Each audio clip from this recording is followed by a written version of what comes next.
Ladies and gentlemen, can you believe that it is that time already? Series 2 is drawing to a close, but before I bid you one final farewell, I have 3 more pony games to cover. And don't worry, I still have some of the best lined up for you today. With a little luck, there may even be a game you want to play showcased. If that is the case, links will be in the description. So let us waste no more time and get into the games. The first game on today's list is yet another pony platforming project game, Minuet vs Tardiness. You play as Minuet, not to be confused with Colgate from the previous game, and are tasked with navigating platforming levels in the Nightmare realm. Minuet has a great fear of being late, rather fitting for a Twilight recolor. But unfortunately for her, the Nightmare King has different plans. Each level has a time limit within which it must be completed, some of which are brutal. Mechanics are gradually introduced as we progress ever further to Parsnip Nose himself. Eventually we confront the figurative and literal knobhead himself in a comedically underwhelming boss fight.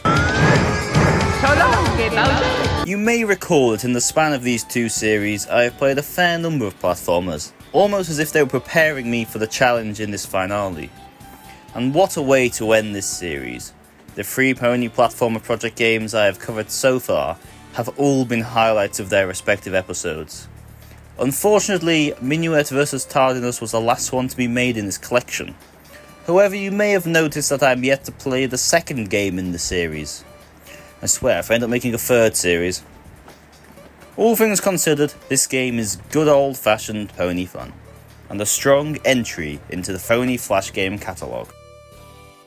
One of, if not the most famous Friendship is Magic Flash game to ever be made, is the short horror game Story of the Blanks, in which Apple Bloom uncovers dark secrets of the past, hidden away in the depths of the Everfree Forest. I'll be sparing in my use of footage of this game, and I'll say little about the plot, because the fun is in uncovering that for yourself. Simply put, the game does a great job with its use of 8-bit graphics to create a creepy atmosphere. Perhaps it isn't screaming out loud scary, but the game is unnerving, even for a man of my years. I'd imagine that had the target audience of My Little Pony stumbled across this game back in 2011, they may well have been rather shaken by it. The game's aesthetics and innocent start make it feel straight out of a creepypasta, yet this time it is you who is playing the cursed copy of Majora's Mask. The game is short, taking me about a quarter of an hour to complete, but it is well worth your time. I've always been a sucker for the creepy elements of kids shows, which we see in the pony show itself in episodes like Lunar Eclipse or Castlemania. However, I find myself in the unfortunate position of simultaneously having a great dislike of body horror and gore. It is gore which usually puts me off the creepier side of the fandom. And I was glad to see that this game didn't resort to such methods of unnerving the audience. There's a good chance you have already played this game if you're watching this video, but if you have not, for whatever reason, give it a go. It won't take you long, and you'll clearly be able to see why this game made such a splash in the early days of the fandom. That takes us to the final game on today's list, and the final game of this series, Super Pinky World 3. You may recall that we covered the previous installment in this series back in the 6th episode of Season 1. The sequel is much the same, checkpoint system and all. This game has some stranger aspects to it, however. When I tried to play the game, Pinky would at random times change into Pinkamena, during which time she was unable to move. This mechanic was not too problematic until I had the displeasure of playing the unstable level, wherein transformation into Pinkamena spells death, and thus prevented my progression further. You might be wondering why such a strange mechanic would even be included. Well, the answer to that is that both Super Pinky World 2 and 3 were both part of an ARG, or an alternate reality game, wherein a crumb trail of secrets were included in and out of the games to uncover more content, a mystery of sorts. For instance, in Super Pinky World 2, clicking on this picture of Pinkamena which appears when you die on the 2nd stage teleports you to a secret level which is more than a little bit creepy. In case you are wishing to solve this mystery yourself, I'm afraid that with the passage of time and the loss of several key clues into the Aether, it is no longer possible to solve.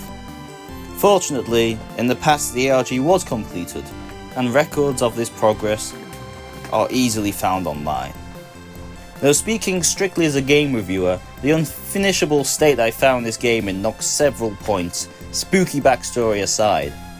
As a result, I would probably recommend playing this game only to those particularly interested in the ARG itself, because as a game in its own right, I would probably say that there are other platformers more worthy of your time, including its own predecessor, Super Pinky World 2. Thank you all so very much for watching this final episode of the second series of Friendship is Magic Flash Game Reviews. By now at least you must have found at least one game you want to play. Like last time, I'll choose my personal 3 favourites from all the games we have covered this series. However, this time I'm obliged to introduce the completely arbitrary new rule of 1 game per series, entirely to prevent the pony platformer project games hogging the leaderboard. Now wait and see the best of Pony. In no particular order, we have Minty Fresh Adventure, Story of the Blanks, and My Little Pony Newsroom. I hope you have enjoyed watching this series as much as I have enjoyed making it, and I hope that you can forgive me the sporadic upload order. I have hinted towards a 3rd series of Flash reviews, but I am afraid it is unlikely to be coming out anytime soon. This is due to my life quickly becoming a rather deal busier. However, I still intend to make more content for you guys. I just ask you to be patient.